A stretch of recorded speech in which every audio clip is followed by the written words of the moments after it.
Donald Trump gave a State of the Union address on Tuesday evening which, while racist and fascist in nature and lifeless in a charismatic sense, wasn psychotic in tone. Trump did what his handlers told him to do. He read a speech off the teleprompter which packaged his evil ideas into reasonable-sounding phrasing. There's nothing Trump hates more than having to reel it in for the sake of trying to impress the people in the middle. Because Trump delivered his speech in such obviously bored and semi-catatonic fashion, it would be difficult to argue that he did indeed impress anyone. His base doesn't matter, they're already with him. Some pundits in the mainstream media tend to give him credit for not having accidentally set his podium on fire, because the bar is indeed that low.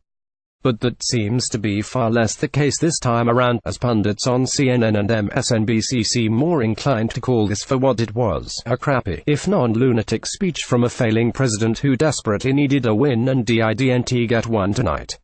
Regardless of how quietly the speech may have failed or how quickly it'll be forgotten, the bottom line is that this is not the kind of speech Trump wanted to be giving. Now his handlers are going to pay the price for it. We all know how this works, because we've seen it too many times before.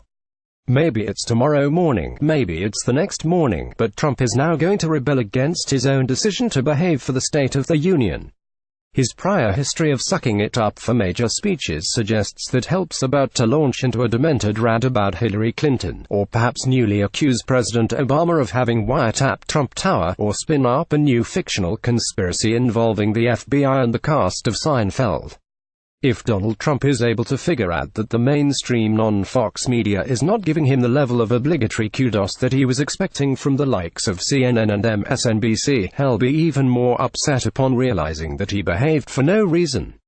He'll want to rebel against his own good behavior, and against the advisors who talked him into it, even more thoroughly.